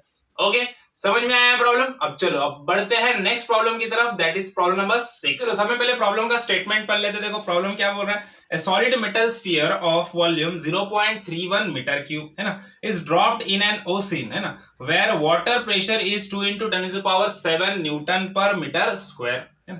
Calculate the change in the volume of the sphere if the bulk modulus of the metal is 6.1 into 10 to the power 10 Newton per metre square है ना। अब देखो यहाँ पे एक simple सा एक स्फीयर है, मेटल स्फीयर है, मेटल का एक स्फीयर है, उसको हम लोगों ने ओशियन में, समंदर में डाल दिया जहां पे पानी है। अब पानी क्या होता है, पानी की टेंडेंसी होती है कि जब भी हम लोग क्या करते हैं, पानी में कोई भी अदर मॉलिक्यूल आता है तो वो क्या करता है, चारों तरफ से उसको दबाता है, प्रेशर लगाता है उस पे, है ना। हम लोगों ने सीखा था बल्क मॉडुलस ऑफ वेलोसिटी, देखते हैं वहां पे, है ना। तो देखो प्रॉब्लम में क्या क्या बोला, समय पहले गिवन डाटा लिख देते हैं। स्फीयर का वॉल्यूम कितना है, 0.31 मीटर क्यूब है ना। तो volume of the sphere is 0.31 meter cube है ना। और क्या दिया है हम लोग को, प्रेशर ऑफ वाटर कितना दिया है, 2 into 10 to the power 7 Newton per metre square है ना। तो प्रेशर दिया है हम लोग को, pressure of water which is acting on that sphere है ना, मेटल स्फीयर, कितना दिया है, 2 into 10 to the power 7 है ना Newton per metre square. Okay, और क्या दिया है प्रॉब्लम में हम लोग को, बल्क मॉडुलस का वैल्यू दिया दैट इज के है ना। तो बल्क मॉडुलस के का वैल्यू कितना दिया है, 6.1 into 10 to the power 10 है ना न्यूटन पर मीटर स्क्वायर है ना। और निकालने के लिए क्या बोला है हम लोग को, निकालने के लिए calculate the change in volume of the sphere है ना। Change in volume of the sphere that is delta we का वैल्यू हम लोग को यहाँ पे निकालना है। सिंपल सी बात है, स्टोन को हम लोगों ने मेटल स्फीयर को हम लोगों ने डाला है ओशियन के अंदर, पानी के अंदर, तो पानी उसके ऊपर प्रेशर लगाएगा, उसकी वजह से उसका वॉल्यूम डिक्रीज होगा। जो भी वॉल्यूम उसका डिक्रीज हो रहा है वो हम लोग को निकालना है ना। तो यहाँ पे सिंपल हम लोग को बल्क मॉडुलस का फॉर्मूला याद होना चाहिए, के इज इक्वल टू क्या होता है, minus sign is coming because pressure volume is getting reduced है ना, वॉल्यूम कम हो रहा है, डिक्रीज हो रहा है, इसलिए माइनस साइन आएगा है ना। तो क्या हो जाएगा, minus P divided by delta V by V, और ये v को ऊपर ले लो तो क्या हो जाएगा, minus P into V divided by delta V. हम लोग को निकालना है डेल्टा v, तो डेल्टा v के फॉर्म में फॉर्मूले को कन्वर्ट कर लो तो क्या हो जाएगा, delta v is equal to क्या हो जाएगा, minus P V divided by K है ना। सारे के सारे वैल्यू यहाँ पे पुट कर देंगे हम लोग। प्रेशर कितना दिया है हम लोग को, 2 into 10 to the power 7 into V, volume दिया है 0.31 डिवाइडेड बाय के का वैल्यू कितना है, के का वैल्यू है 6.1 into 10 to the power 10। Okay, अब 10 to the power 10 को ऊपर लेके आ जाओ है ना। तो देखो यहाँ पे क्या हो जाता है, माइनस, ये देखो 2 into 0.31, सिंपल सा कैलकुलेशन क्या हो जाएगा, 2 into 0.31, 0.31 का डबल क्या हो जाएगा, 0.62 है ना, इंटू ये 10 to the power 7 as it is, ये 10 to the power 10 इधर प्लस है, ऊपर गया तो क्या हो जाएगा, माइनस, क्या हो जाएगा 10 to the power -10 divided by ये नीचे वाला 6.1 एज इट इज। ओके, यहाँ पे देखो बेस दोनों का सेम है तो ऊपर क्या होगा, एडिशन होगा। देखो 7 - 10 क्या हो जाएगा, -3 है ना, सिंपल सा है। तो यहाँ पे हम लोग लिख सकते हैं, क्या लिख सकते हैं, -0.62 डिवाइडेड बाय 6.1 इंटू क्या बचा, 10 to the power -3 बचा है ना। अब कैलकुलेशन सिंपल हो गया, अब इसको कैलकुलेट कर लो, ये दोनों को कैलकुलेट कर लो, ये डिवाइडेशन को। तो यहाँ पे हम लोग को delta V that is decrease in volume of the metal sphere का वैल्यू हम लोग को मिल जाएगा 0.1016 इंटू 10 to the power -3 metre cube है ना। ये मिल गया decrease in volume of the metal sphere का वैल्यू है ना। तो यहाँ पे प्रॉब्लम खत्म हो जाता है ना। अब चलो नेक्स्ट प्रॉब्लम की तरफ बढ़ते हैं, प्रॉब्लम नंबर 7 है ना। 7 का स्टेटमेंट पढ़ लेते हैं सब में। फर्स्ट हम लोग क्या बोल रहे हैं, देखो wire of mild steel of initial length 1.5 meter है ना। तो इनिशियल लेंथ कितना है उसका, इनिशियल लेंथ है 1.5 मीटर, ओरिजिनल लेंथ बोल सकते हैं हम लोग इसको L 1.5 मीटर दिया है ना। आगे बढ़ लेते हैं, क्या बोल रहा है, एंड डायमीटर 0.60 mm है ना, गेट्स एक्सटेंडेड बाय 6.3 mm है ना। तो देखो डायमीटर कितना है 0.60 mm, तो डायमीटर दिया है हम लोग को 0.60 mm है ना, और गेट एक्सटेंडेड बाय मतलब उसकी लेंथ कितनी बढ़ गई है 6 देखो delta L that is change in length, extended in length कितना दिया है 6.3 mm है ना, तो लेंथ चेंज इन लेंथ दिया है 6.3 mm है ना। और आगे बढ़ लेते प्रॉब्लम को, क्या बोल रहा है देखो, when a certain force is applied to it, एक फोर्स लगा दिया जब उस पे हम लोगों ने, तो इतना लेंथ उसका बढ़ गया है ना। If Young's modulus of mass steel is 2.1 into 10 to the power 11, calculate the force applied, force निकालना है हम लोग को, जहां जब modulus of Young's modulus of velocity की वैल्यू कितनी रहेगी 2.1 into 10 to the power 11, 2.1 into 10 to the power 11 Newton per metre square दिया है। तो अप्लाइड फोर्स की वैल्यू, टेंसाइल फोर्स की वैल्यू हम लोग को निकालना है। ओके, तो सिंपल सा प्रॉब्लम है। देखो क्या करना है आप लोग को, सिंपल, सब में पहले आपको डेल्टा एल का फॉर्मूला याद होना चाहिए। Delta L is equal to क्या होता है, simple F L upon A into Y है ना, ये वाला फॉर्मूला है ना। अब हम लोग को निकालना है यहाँ पे फोर्स है ना, तो फोर्स के फॉर्म में फॉर्मूले को कन्वर्ट कर दो। तो सब में पहले फोर्स इज इक्वल टू क्या हो जाएगा, ये सारे इधर आ जाएंगे एलिमेंट, डेल्टा एल इंटू ए इंटू वाई, और ये एल इसके डिवाइडेशन में चला जाएगा, डिवाइडेड बाय एल है ना। तो ये वाले फॉर्मूले में हमको सारे के सारे वैल्यू यहाँ पे पुट करने हैं है ना। अब सारे के सारे वैल्यूज को देख लेना है कि सारे के सारे मीटर में है क्या है ना, और तभी हम लोग को फोर्स न्यूटन में मिलेगा। यहाँ पे हम लोग देखते हैं तो डायमीटर हमारा mm में है, डेल्टा एल भी हमारा mm में है, तो इसको मीटर में सब में पहले कन्वर्ट कर लेना है। क्या देखेंगे, देखो डायमीटर दिया है हम लोग को है ना, लेकिन हम लोग को एरिया के लिए क्या चाहिए, रेडियस चाहिए। डायमीटर से भी निकाल सकते हैं, रेडियस से इजी जाता है ना। तो सब में पहले रेडियस निकाल लेंगे, r इज इक्वल टू क्या होता है d/2, दैट इज डायमीटर कितना है 0.60 डिवाइडेड बाय 2, तो क्या आ गया 0.30 mm है ना। लेकिन हम लोग को मीटर में चाहिए, तो यहाँ पे 0.30 इंटू 10 to the power -3, देखो mm को 10 to the power -3 से मल्टीप्लाई कर देंगे, मीटर में आ गया है ना। लेकिन क्योंकि ये 0.3 में, अगर हम लोग इसको 3 लिख देंगे तो वो इजी हो जाएगा हम लोग को आगे के कैलकुलेशन के लिए है ना। तो इसको हम लोग 3 कर देंगे, 0.3 को देखो यहाँ पे एक और हम लोग डिजिट आगे ले लेते हैं, 3 कर देते हैं इसको, 30 या 3 कर देते हैं इसको, तो क्या हो जाएगा इंटू 10 to the power, यहाँ पे एक आंकड़ा बढ़ जाएगा 10 to the power -4 हो जाएगा है ना। 10 to the power -4 meter, radius क्या हो गया 3 into 10 to the power -4 metre हो गया। ओके, अब नेक्स्ट क्या है, और mm में क्या है हमारा, डेल्टा एल हमारा mm में है। देखो तो डेल्टा एल को भी हम लोग क्या करते हैं, मीटर में कर लेते हैं। डेल्टा एल है 6.3 mm, तो into 10 to the power sorry 6.3 mm में है, तो इंटू 10 to the power -3 कर दो, मीटर में आ गया। ओके, अब ये सारे के सारे वैल्यू यहाँ पे हम लोग को पुट कर देना है। Delta L 6.3 into 10 to the power -3 into A, area क्या होता है पाई आर स्क्वायर है ना। तो एरिया के लिए simple pi into R square, R radius की वैल्यू कितनी है 3 इंटू 10 to the power -4 का होल स्क्वायर इंटू वाई की वैल्यू कितनी है 2.1 इंटू 10 to the power 11, तो देखो 2.1 into 10 to the power 11 whole divide by L that is length of the bar, कितना दिया है 1.5 मीटर, तो इसको 1.5 एज इट इज रख दो। ओके, अब सब में पहले क्या करना है हम लोग को, सब में पहले हम लोग को पाई की वैल्यू यहाँ पे पुट कर देना है, और 10 to the power के जो भी टर्म है उसको एक साइड में लिख दो है ना। तो सब में पहले क्या कर देंगे 6.3 है ना, इंटू ये इसको लास्ट में लिखेंगे हम लोग, पाई की वैल्यू लिख देंगे, क्या आ गया 3.147 है ना। उसके बाद इंटू, अब देखो 3 का स्क्वायर क्या हो जाएगा, 3 का स्क्वायर 9 है हम लोग को पता है, लेकिन उसको 3 into 3 भी हम लोग लिख सकते हैं, 9 लिखो या 3 into 3 लिखो सेम हो जाएगा बराबर। तो 3 के स्क्वायर को मैं कैसे लिखूंगा, इसको 3 into 3 ऐसे लिख दूंगा है ना। 10 to the power -4 है, 10 to the power -4 का स्क्वायर क्या हो जाएगा, 10 to the power -4 का स्क्वायर सिंपल 4 into 2 क्या होता है 8, तो -8 आ जाएगा ना। तो यहाँ पे मल्टीप्लिकेशन हो जाता है, कभी भी याद रखना। 10 to the power -4 का स्क्वायर क्या हो जाएगा 4 into 2 8 -8, 10 to the power -8 हो जाएगा ना। लेकिन उसको मैं लास्ट में लिखूंगा, पहले 2.1 को लिख देते हैं ना, 2.1 है ना। अब ये सारे लिखो, 10 to the power -3 यहाँ का सब में पहले लिख दिया मैंने, ये वाला है ना। उसके बाद 10 to the power -4 का स्क्वायर 10 to the power -8 आया था बराबर। उसके बाद ये into 10 to the power 11, okay बराबर है। उसके बाद लास्ट में डिवाइडेशन में 1.5 है, इसको लिख दो। अब यहाँ पे देखो तीनों का भी बेस सेम है, तो क्या होगा, तीनों का एडिशन हो जाएगा। देखो -3 -8 क्या हो गया, -11 है ना। अब -11 + 11 क्या हो गया, सारा का सारा कैंसिल हो गया है ना। तो ये सारा का सारा यहाँ पे कैंसिल हो चुका है ना। अब उसके बाद देखो 1.5 का डबल क्या होता है, 3 होता है, सबको पता है ना। तो 1.5 1 जा 1.5, 1.5 2 जा 3।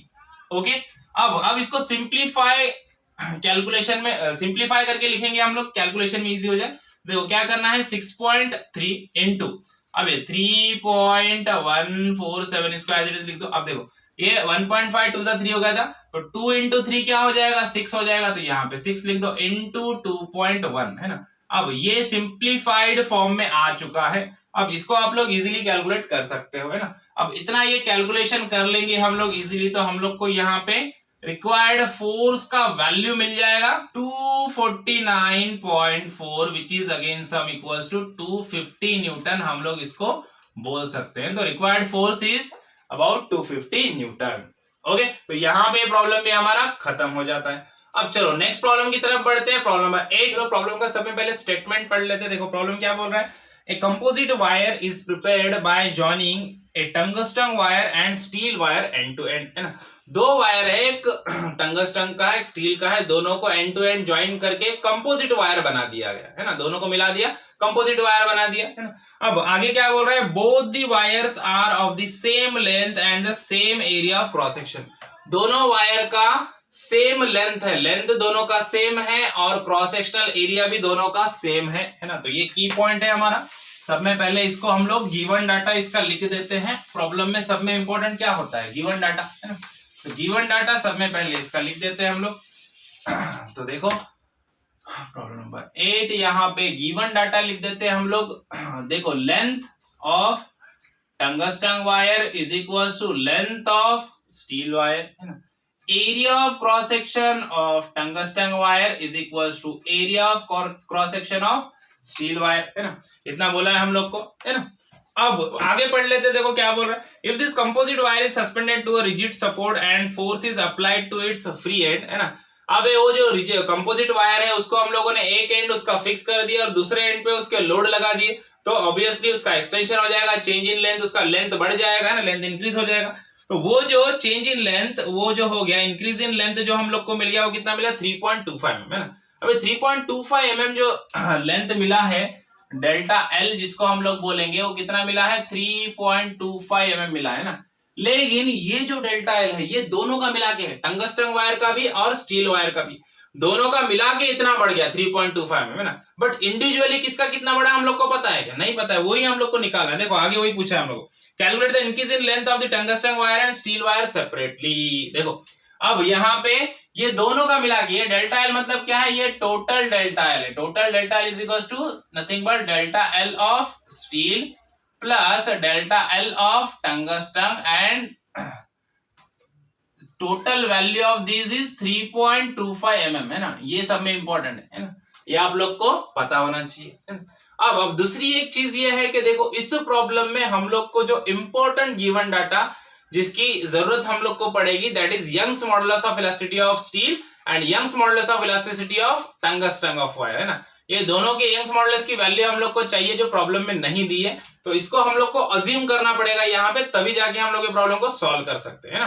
तो इसके लिए हम लोग सुटेबल वैल्यू अज्यूम कर लेंगे। यंग्स मॉडुलस ऑफ टंगस्टन के लिए हम लोग यंग्स मॉडुलस की वैल्यू अज्यूम कर लेंगे। टंगस्टन के लिए 3.6 into 10⁻11 newton per metre square standard value, और फॉर स्टील हम लोग अज्यूम कर लेंगे 2.1 into 10⁻11। कि इसके बिना हम लोग प्रॉब्लम नहीं सॉल्व कर पाएंगे। ओके, समझ में आ गया। अब चलो अब प्रॉब्लम की सॉल्यूशन की तरफ बढ़ते हैं। क्या करना है हम लोग को, कुछ नहीं करना है, सिंपल देखो डेल्टा एल के फॉर्मूले को यूज करना है। सब में पहले separately delta L of tungsten है ना इज इक्वल टू क्या हो जाएगा, फॉर्मूला क्या है डेल्टा एल का, FL by AY है ना। तो F into L divided by A into Y है ना। यहाँ पे क्या आ जाएगा, LT है ना, AT और YT आ जाएगा है ना। फोर्स क्योंकि कॉमन लगा है, दोनों को सेम लगा है ना। उसी तरह से सेम वे अगर हम लोग बोलते हैं delta L of steel wire निकालेंगे, तो यहाँ पे भी फॉर्मूला क्या हो जाएगा, बेसिक फॉर्मूला है FL by AY है ना। यहाँ पे आ जाएगा LS AS और YS, where S is for steel okay, अगर अब हम लोग रेशो लेते हैं delta L of tungsten divide by delta L of steel का रेशो ले लेते हैं हम लोग, तो देखो यहाँ पे क्या हो जाएगा, है ना, delta L of tungsten divided by delta L of steel, ऐसे हम लोग कर देते हैं। तो यहाँ पे दोनों के वैल्यूज हम लोग को पता है, F into L T divided by A T into Y T whole divide by, ये आ जाएगा F into L S divided by A S into Y S, है ना। देखो प्रॉब्लम में ऑलरेडी हम लोग को बोला हुआ है, क्या क्या बोला हुआ है कि देखो एल टी और एल एस दोनों सेम है, लेंथ सेम है, दोनों के लेंथ कैंसिल हो जाएंगे, है ना। एरिया ऑफ क्रॉस सेक्शन भी दोनों के सेम है, तो एरिया भी कैंसिल हो जाएंगे, है ना। और दोनों को मिला के जो हम लोगों ने वायर बनाया था उसके ऊपर एक कॉमन लोड लगा था, मतलब लोड भी दोनों के लिए सेम था, अलग अलग लोड लगा था कि नहीं, दोनों के लिए सेम लोड लगा था, है ना। तो फोर्स भी दोनों के लिए सेम है, तो फोर्स भी यहाँ पे कैंसिल हो जाएंगे, है ना। तो बचेगा क्या, बचेगा सिर्फ इधर क्या बचेगा, 1 by Y T divided by 1 by Y S बचेगा, है ना। अब ये 1 बाय वाई एस है, इसको ऊपर ले लेंगे हम लोग, तो क्या हो जाएगा, ये उल्टा हो जाएगा, ऊपर चला जाएगा ना, तो क्या बचेगा, Y S divided by Y T, है ना। देखो delta L of tungsten divided by delta L of steel is equals to Young's modulus of steel divided by Young's modulus of tungsten, ये हम लोग को एक रिलेशन मिल जाएगा, है ना। अब यहाँ पे ये दोनों के बीच में हम लोग को रिलेशन मिलेगा, ये स्टील और टंगस्टन की जो यंग्स मॉडुलस ऑफ इलास्टिसिटी की वैल्यू है वो हम लोग को यहाँ पे पता है ना। तो ये वैल्यूज यहाँ पे पुट कर देना है हम लोग को। तो देखो स्टील की वैल्यू कितनी है 2.1 इंटू 10⁻11 और टंगस्टन की कितनी है 3.6 इंटू 10⁻11, है ना। 10⁻11 कैंसिल हो जाएगा यहाँ पे, है ना। अब ये पॉइंट को भी कैंसिल कर दो तो कैलकुलेशन इजी हो जाएगा, दोनों तरफ पॉइंट है एक डिजिट के बाद, तो कैंसिल कर सकते हैं हम लोग, है ना। 21/36 दोनों का मल्टीपल कौन सा आता है 3, है ना। तो देखो 3 7 21 और 3 12 36 बराबर, तो 7/12 आ जाएगा ये। तो देखो delta L of T divided by delta L of S is equal to क्या आ जाएगा 7/12। तो डेल्टा एल एस को उधर लेके आ जाओ, है ना। तो क्या हो जाएगा delta L of tungsten is equal to 7 divided by 12 times delta L of steel. ये एक रिलेशन मिल जाएगा हम लोग को, change in length of steel और change in length of tungsten के बीच में। ओके, तो अब हम लोग को और एक चीज पता है, क्या पता है हम लोग को कि डेल्टा एल ऑफ स्टील और डेल्टा एल ऑफ टंगस्टन के दोनों का मिला के वैल्यू कितना है 3.25 है ना, हम लोग को पता है ना। हम लोग क्या पता है delta L of steel plus delta L of tungsten is equal to 3.25 है ना। अब यहाँ पे डेल्टा एल ऑफ टी की वैल्यू यहाँ पे हम लोग को पुट कर देना, समय पहले delta L of S as it is आएगा प्लस डेल्टा एल टी की जगह क्या आएगा 7/12 डेल्टा एल एस, है ना। तो यहाँ पे लिख देंगे हम लोग 7/12 of delta L of steel is equal to 3.25। Okay, अब यहाँ से डेल्टा एल एस कॉमन निकाल लो, है ना। तो बचेगा क्या, यहाँ पे कुछ नहीं, मतलब 1 रहेगा इंटू 7/12, ओके 3.25, राइट। अब देखो अब यहाँ पे क्रॉस मल्टीप्लिकेशन हो जाएगा, देखो delta L S as it is 12 1 यहाँ पे क्या हो जाएगा 12 प्लस 7, है ना।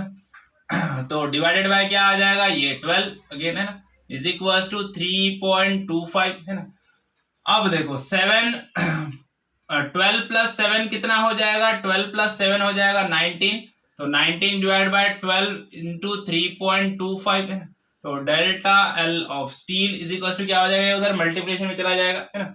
ये 19/12 उधर जाएगा, डिवाइडेशन में तो उल्टा हो जाएगा ना, 12 ऊपर जाएगा 19 नीचे आ जाएगा, है ना। तो क्या हो जाएगा 3.25 इंटू 12 डिवाइडेड बाय 19, है ना। अब ये कैलकुलेशन इजी हो गया, अब इसको आप लोग इजीली कैलकुलेट कर सकते हो, है ना। तो अब ये कैलकुलेट कर लेंगे तो यहाँ पे डेल्टा एल ऑफ स्टील का वैल्यू हम लोग को मिल जाएगा 2.053 mm, है ना। ये मिल गया change in length of steel wire, है ना। अब इसी तरह से change in length of tungsten wire निकालेंगे इज इक्वल टू, उसके लिए क्या है delta L T is equal 7/12 into delta L S, है ना। तो इसके लिए क्या कर देंगे हम लोग, देखो डेल्टा एल टी, है ना, इज इक्वल टू देखो 7/12 डेल्टा एल एस भी कर सकते हैं, या फिर ये वाला फॉर्मूला भी यूज कर सकते हो delta L S plus delta L T is equal to 3.25 mm, है ना। ये इजी हो जाएगा, माइनस जो ऑपरेशन है सब्सट्रैक्शन का ऑपरेशन इजी होता है ना डिवाइडेशन मल्टीप्लिकेशन से, इसके लिए ये यूज कर लेंगे हम लोग, है ना। तो क्या हो जाएगा delta L of steel plus delta L of tungsten is equal to 3.25 है ना।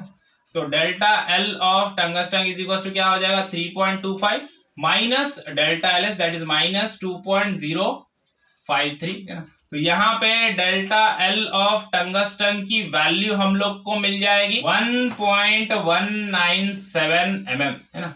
तो 1.197 mm। तो इस तरह से हम लोग को change in length of tungsten wire और change in length of steel wire दोनों की वैल्यू यहाँ पे मिल चुकी है और प्रॉब्लम खत्म हो चुका है ना।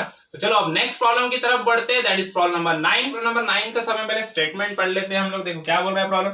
A steel wire having cross sectional area 1.2 mm square है ना is stretched by a force of 120 Newton है ना। तो इसमें क्रॉस सेक्शनल एरिया दिया है सब में पहले हम लोग को है ना। तो इसको रफ कर देते हैं ये वाले प्रॉब्लम को।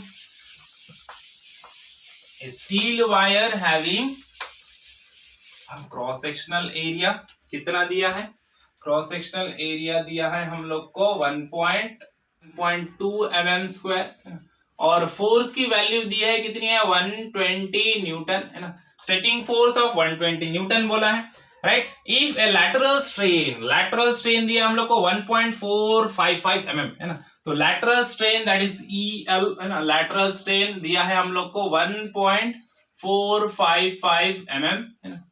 लेकिन इसका यूनिट नहीं लिखेंगे तो ही बेटर रहेगा क्योंकि स्ट्रेन है। Change in length by original length तो लेंथ बाय लेंथ तो उसका यूनिट कैंसिल हो जाता है, लेकिन उसको चेंज इंक्रीज इन लेंथ ऐसे भी लेते हैं तो लेंथ के फॉर्म में उसका यूनिट दे सकते हैं, लेकिन नहीं दिया तो बेटर रहेगा। ओके अब आगे पढ़ लेते हैं। Produce in the wire calculate Poisson's ratio. हम लोग को क्या निकालना है, पॉइजन्स रेशो की वैल्यू निकालना है। पॉइजन्स रेशो को कई बुक्स में म्यू से भी डिनोट किया जाता है, किधर सिग्मा से भी डिनोट किया जाता है ना। तो आप लोग को जनरली सिग्मा से डिनोट कर रहे हैं तो मैं सिग्मा यहाँ पे लेटर यूज कर लेता हूँ। पॉइजन्स रेशो निकालना है दैट इज सिग्मा है ना। तो सिग्मा का सब में फर्स्ट हम लोग को यहाँ पे फॉर्मूला पता होना चाहिए। Sigma that is Poisson's ratio is equal to क्या है, strain divided by linear strain है ना। अब लीनियर स्ट्रेन क्या होता है, change in length by original length that is linear strain. और लैटरल स्ट्रेन क्या होता है, change in lateral dimension by original lateral dimension. अगर सर्कुलर बार रहेगा तो डेल्टा डी बाय डी, अगर रेक्टेंगुलर बार रहेगा तो डेल्टा बी बाय बी या डेल्टा टी बाय टी होता है। ओके बट यहाँ पे लैटरल स्ट्रेन की वैल्यू ऑलरेडी दी है, सिर्फ हम लोग को निकालना है लीनियर स्ट्रेन। ओके अब लीनियर स्ट्रेन का क्या फॉर्मूला होता है, लीनियर स्ट्रेन होता है simple delta L by L है ना, change in length by original length. Okay तो यहाँ पे लैटरल स्ट्रेन को अब हम लोग को पता है डेल्टा एल का फॉर्मूला क्या होता है ना। डेल्टा एल का फॉर्मूला होता है simple F L divide by A into Y, F L divide by A into Y. लेकिन यहाँ पे हम लोग को लेंथ दिया है क्या, प्रॉब्लम में लेंथ नहीं दिया है ना।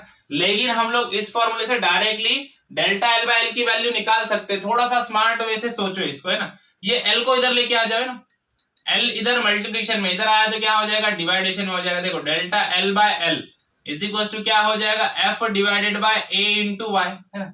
देखो डेल्टा एल बाय एल की वैल्यू डायरेक्ट हम लोग निकाल सकते हैं ना। बच्चों के दिमाग में क्या रहता है, फॉर्मूला याद किया ये डेल्टा एल बाय एल, तो सबसे पहले डेल्टा एल निकलना चाहिए। तो डेल्टा एल के लिए F L by A Y, L की वैल्यू होना जरूरी है, एल दिया ही नहीं है ना। बच्चे कंफ्यूज है ना, तो इसलिए थोड़ा सा दिमाग से सोचने का। यहाँ पे एल नीचे आ जाएगा तो डेल्टा एल बाय एल मतलब इस लीनियर स्ट्रेन की वैल्यू डायरेक्टली मिल जा रही है आपको है ना। तो यहाँ पे वैल्यू पुटअप करते हैं। फोर्स दिया है 120 Newton divide by area, area क्या है, एरिया दिया है 1.2 mm स्क्वायर है। अब mm स्क्वायर को मीटर स्क्वायर में कन्वर्ट करना है तो देखो सब में पहले यहाँ पे कन्वर्ट कर लेते हैं 1.2 है ना। mm का मीटर में क्या होता है 10⁻³ है ना। तो ये आ गया mm में, मीटर mm में आ गया, लेकिन मीटर का mm का स्क्वायर है तो मीटर का स्क्वायर इसको भी स्क्वायर कर दो है ना। तो यहाँ पे क्या हो जाएगा, एरिया मिल जाएगा फिर हम लोग को 1.2 इंटू 10⁻3, इसका क्या होगा मल्टीप्लिकेशन 3 2 6 -6 है ना। ये आ गया मीटर स्क्वायर में। तो यहाँ पे हम लोग लिख देंगे divided by area 1.2 into 10⁻⁻6 metre square में आ गया। y की वैल्यू कितनी है, y की वैल्यू दिया है हम लोग को 2 इंटू 10⁻11 है ना। प्रॉब्लम में दिया है, मैंने लिखा नहीं यहाँ पे 2 into 10⁻11 newton metre square, sorry metre square, newton per metre square. Okay तो y की वैल्यू भी यहाँ पे पुट कर दो, क्या आ जाएगा 2 into 10⁻11 newton per metre square. Okay अब ये सारा का सारा कैलकुलेशन यहाँ पे मिल गया। सब में पहले क्या करेंगे हम लोग, सब में पहले सिंपल देखो 120 डिवाइड बाय 2 कितना हो जाएगा 60 है ना। ये हम लोग को पता है, इजी है, इसको पहले लिख दो। ये 1.2 को अभी रहने दो एज इट इज। देखो इंटू 10⁻⁻6 और 10⁻11 है। देखो बेस कॉमन है तो क्या होगा, एडिशन है ना। देखो -6 + 11 क्या आता है, -6 + 11 आता है +5 है ना। तो यहाँ पे लिख देंगे हम लोग इंटू 10⁻+5, राइट है। अब ये +5 को ऊपर लेके आ जाओ, देखो 1.2 और ये 60 है यहाँ पे ना, 1.2 60 डिवाइड बाय 1.2 कितना आ जाएगा, 50 आ जाएगा, है ना। सिंपल है, 12 5 60 होता है ना। तो यहाँ पे क्या आ जाएगा, ये ऊपर आ गया 50 है ना, इसको 60 को डिवाइड बाय 1.2 किया तो 50 आ गया। 10⁻+5 है, ऊपर जाएगा तो क्या हो जाएगा 10⁻⁻5 है ना। तो ये मिल गया हम लोग को लीनियर स्ट्रेन। इसको हम लोग ऐसे भी लिख सकते हैं, क्या लिख सकते हैं हम लोग इसको 5 × 10⁻⁻4 भी लिख सकते हैं ना। तो this is our linear strain जो हम लोग को मिल गया है 5 × 10⁻⁻4। ओके, अब लैटरल स्ट्रेन की वैल्यू हम लोग को गिवन है प्रॉब्लम में, कितना दिया 1.455 है ना। अब 1.455 देखो लैटरल स्ट्रेन जब भी होता है वो 10⁻⁻4 या -3 में होता है, जनरली इतना बड़ा वैल्यू उसका कभी होता नहीं है ना। तो रियलिस्टिक वैल्यू के लिए इसको हम लोग क्या करते हैं, थोड़ा सा करेक्ट कर लेते हैं, इसको भी इंटू 10⁻⁻4 हम लोग अज्यूम कर लेते हैं यहाँ पे है ना। फिर ये वैल्यू हम लोग यहाँ पे पुट कर देंगे तो यहाँ पे देखो लैटरल स्ट्रेन क्या हो जाएगा 1.455 into 10⁻⁻4 divided by 5 into 10⁻⁻4 -4 get cancel है ना। देखो 1.455 डिवाइड बाय 5, ये कैलकुलेशन हम लोग कर लेंगे तो Poisson ratio that is sigma की वैल्यू हम लोग को यहाँ पे मिल जाएगी 0.291 है ना। तो ये मिल गया हम लोग को पॉइजन रेशियो और यहाँ पे हमारा प्रॉब्लम खत्म होता है ना। चलो नेक्स्ट प्रॉब्लम की तरफ बढ़ते हैं, दैट इज प्रॉब्लम नंबर 10 है ना। तो सबसे पहले प्रॉब्लम का स्टेटमेंट पढ़ लेते हैं। देखो क्या बोल रहा है problem, a telephone wire 125 metre long है ना। तो चलो एक टेलीफोन वायर है जिसका लेंथ कितना है 125 मीटर लॉन्ग है। यहाँ पे देखते हैं हम लोग,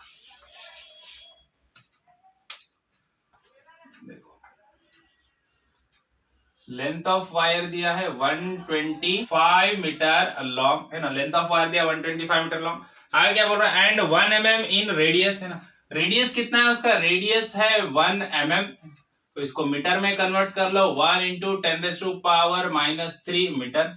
ओके, अब आगे क्या बोल रहा है, is stretch to a length of 125.25 metre when a force of 800 newton is applied है ना। फोर्स कितना लगा है, 800 न्यूटन का फोर्स लगा है, तो 800 न्यूटन का फोर्स अप्लाइड किया है। और वो स्ट्रेच कितना हो गया, देखो 125 का था, उसको फोर्स लगा के खींच दिया हम लोगों ने, तो 125 से कितना हो गया, वो 125.25 मीटर का हो गया है ना। तो इंक्रीज इन लेंथ कितना हो जाएगा, फिर देखो 125 का था और स्ट्रेच करने के बाद कितना हो गया 125.25 मीटर का हो गया है ना। तो डेल्टा एल क्या हो जाएगा, डेल्टा एल मतलब चेंज इन लेंथ है ना। चेंज इन लेंथ मतलब क्या होगा, चेंज इन लेंथ मतलब फोर्स लगाने से पहले जो लेंथ थी और फोर्स लगाने के बाद में जो लेंथ हो गई, दोनों का डिफरेंस, सिंपल सी बात है ना। तो change in length delta L क्या हो जाएगा, फिर delta L is equal to simple 125.25 में से 125 को माइनस करना पड़ेगा है ना। पहले 125 था, फोर्स लगाया तो 125.25 हो गया है ना। मतलब चेंज कितना हुआ, चेंज कितना हो गया 0.25 चेंज हुआ है ना, बराबर। तो यहाँ पे इसको माइनस कर लेंगे हम लोग, तो यहाँ पे डेल्टा एल का वैल्यू हम लोग को मिल जाएगा 0.25 मीटर है ना। तो 0.25 मीटर ये मिल गया डेल्टा एल। ओके, अब आगे बढ़ते हैं, प्रॉब्लम में पढ़ते हैं आगे क्या बोल रहा है, what is the value of Young's modulus for the material of the wire है ना। तो यंग्स मॉडुलस की वैल्यू निकालना है, दैट इज वाई की वैल्यू हम लोग को यहाँ पे निकालनी है। सबसे फर्स्ट क्या करेंगे हम लोग को पता है फॉर्मूला, क्या पता है हम लोग को, डेल्टा एल का फॉर्मूला पता है। क्या होता है delta L, F L upon A into Y है ना। हम लोग को निकालना है वाई, तो वाई को इधर लेके आ जाओ, वाई के फॉर्म में फॉर्मूले को कन्वर्ट कर दो, क्या हो जाएगा एफ एल डिवाइड बाय ए, ये डेल्टा इधर आ जाएगा इंटू डेल्टा एल, राइट है। अब सबके सब वैल्यू हम लोग को पता है, वैल्यू पुट कर दो। फोर्स कितना है, फोर्स इज ऑफ 800 न्यूटन है ना, into length is of 125 metre divide by area, area क्या होता है pi R square, pi into radius square. Pi की वैल्यू कितनी है, पाई की वैल्यू है 3.14 इंटू रेडियस कितना है, रेडियस है हमारा 1 इंटू 10⁻³ है ना। 1 mm था, मीटर में किया इसका स्क्वायर, पाई आर स्क्वायर, ये पाई की वैल्यू, ये रेडियस की वैल्यू, उसका स्क्वायर, ये हो गया एरिया है ना। इंटू डेल्टा एल की वैल्यू कितनी है, डेल्टा एल है 0.25 है ना, यहाँ पे हम लोगों ने निकाला। ओके, अब इसको थोड़ा सा सिंप्लीफाई कर लेते हैं हम लोग, तो देखो क्या हो जाएगा 800 है ना। अब देखो 125 डिवाइडेड बाय 0.25, ये इजी कैलकुलेशन है ना। 125 को 0.25 से आप लोग डिवाइड कर देते तो इसका वैल्यू आप लोग को मिल जाएगा 500, है ना, ये मिल जाएगा 500 divided by 3.14 as it is into, देखो 1 इनटू 1 का स्क्वायर तो 1 ही आएगा, है ना, 10⁻³ का स्क्वायर क्या होगा, देखो 3 इंटू 2 कितना होता है 6, तो क्या आ जाएगा 10⁻⁻6। देखो सिंपल क्या करना है हम लोग को, सिंपल है, देखो यहाँ के 2 जीरो और यहाँ के 2 जीरो, 1 2 3 4, ये 4 जीरो को हटा के हम लोग यहाँ पे 10⁻4 लिख सकते हैं, हाँ लिख सकते हैं, सिंपली लिख सकते हैं, है ना। तो क्या लिखेंगे यहाँ पे 8 इंटू 5 कर देंगे, इसका 2 जीरो निकाल दो, इसका 2 जीरो निकाल, कितने निकाले 4 जीरो निकाले, है ना। तो इसके लिए हम लोग यहाँ पे इंटू 10⁻4 लिख सकते हैं, बराबर। अब 10⁻⁻6 है, ये ऊपर जाएगा तो क्या हो जाएगा प्लस हो जाएगा ना, 10⁻+6 हो जाएगा, -6 से ऊपर गया तो +6 हो गया और नीचे क्या बचा 3.14, है ना। अब बेस सेम है तो दोनों का क्या होगा एडिशन, सिंपल है ना, तो 4 + 6 क्या हो जाएगा 10, तो देखो 8 5 जा 40, है ना, तो 40 डिवाइडेड बाय 3.14, है ना, इनटू क्या हो जाएगा 10⁻, या फिर इसको और ऐसे लिख सकते हैं हम लोग, यहाँ का एक जीरो निकाल दो यहाँ पे ना, तो क्या लिख सकते हैं 4 डिवाइडेड बाय 3. ये भी जीरो चला गया इधर तो क्या हो जाएगा 10⁻11 हो जाएगा, है ना। अब देखो 4 डिवाइडेड बाय 3.14 करना है सिर्फ हम लोग को, है ना, तो 4 डिवाइडेड बाय 3.14 करेंगे हम लोग यहाँ पे, तो y का that is Young's modulus of elasticity of material का वैल्यू हम लोग को मिल जाएगा 1.273 into 10⁻11 newton per metre square, है ना। अब 11 तक क्यों ले गया, क्योंकि जनरल जो वैल्यू होता है यंग्स मॉडुलस का वो 10⁻11 में होता है, इसलिए हम लोगों ने यहाँ पे 11 में वैल्यू को पहले ही कन्वर्ट कर दिया था, है ना, ताकि हमारा कैलकुलेशन इजी हो जाए। ओके, तो चलो अब बढ़ते हैं नेक्स्ट प्रॉब्लम की तरफ, दैट इज प्रॉब्लम नंबर 11, है ना। तो सबसे पहले प्रॉब्लम का स्टेटमेंट पढ़ लेते हैं हम लोग यहाँ पे, देखो क्या बोल रहा है statement, rubber band originally 30 centimetre long, है ना, एक रबर बैंड है जो 30 सेंटीमीटर लॉन्ग है ना, stretched to a length of 32 centimetre by certain load, है ना। चलो सब में फर्स्ट गिवन डाटा लिखते हैं, है ना, ये प्रॉब्लम का गिवन डाटा मिटाते हैं।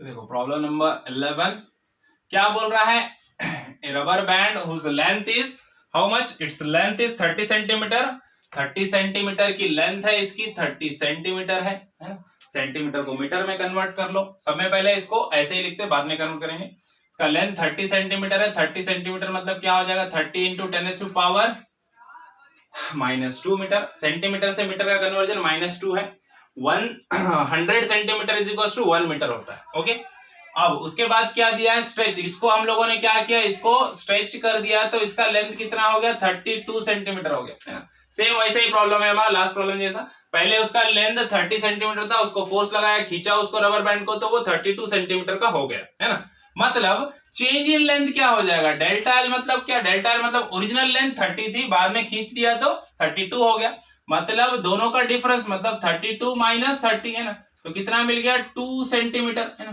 तो डेल्टा एल का वैल्यू मिला हम लोग को 2 सेंटीमीटर, इसको मीटर में कन्वर्ट कर दो, क्या है कन्वर्जन 10⁻⁻2 मीटर हो जाएगा, राइट है। अब देखो 10⁻⁻2 मीटर में हम लोग को यहाँ पे डेल्टा एल मिल गया, एल भी मिल गया। अब आगे बढ़ते हैं, क्या निकालना है प्रॉब्लम में, what is the strain produced, है ना। अब स्ट्रेन प्रोड्यूस आप लोग कंफ्यूज रहते हैं, स्ट्रेन पूछा है तो स्ट्रेन तो दो टाइप के होते हैं, लैटरल और लीनियर, है ना। जब भी आप लोग को लैटरल वर्ड नहीं आया है तो आपको क्या निकालना है लीनियर स्ट्रेन ही निकालना है, या फिर गिवन डाटा भी देख लो वहां पे डेल्टा और एल दिया मतलब लीनियर स्ट्रेन ही निकल सकता है ना। तो सिर्फ स्ट्रेन बोला मतलब लीनियर स्ट्रेन की बात कर रहा है ना, तो लीनियर स्ट्रेन की वैल्यू हम लोग को यहाँ पे निकालना है। अब देखो लीनियर स्ट्रेन का हमारा सिंपल सा फॉर्मूला है डेल्टा एल बाय एल, है ना। तो डेल्टा एल है हमारा 2 इंटू 10⁻⁻2, है ना, और एल दिया है हम लोग को 30 into 10⁻⁻2, -2 get cancel, that is 2/30, है ना। अब इसको कैलकुलेट कर लेंगे हम लोग यहाँ पे 2/30 को कैलकुलेट कर लेंगे तो स्ट्रेन का वैल्यू हम लोग को यहाँ पे मिल जाएगा 0.06667, है ना। तो ये मिल गया हम लोग को लीनियर स्ट्रेन या फिर स्ट्रेन का वैल्यू, है ना। तो समझ में आया, यहाँ पे प्रॉब्लम ये हमारा खत्म हो जाता है, सिंपल सा प्रॉब्लम था, है ना। तो चलो अब नेक्स्ट प्रॉब्लम की तरफ बढ़ते हैं, दैट इज प्रॉब्लम नंबर 12, है ना। तो समय पहले प्रॉब्लम का स्टेटमेंट पढ़ लेते हैं हम लोग यहाँ पे, देखो क्या बोल रहा है statement, what is the stress in a wire which is 50 metre long, है ना।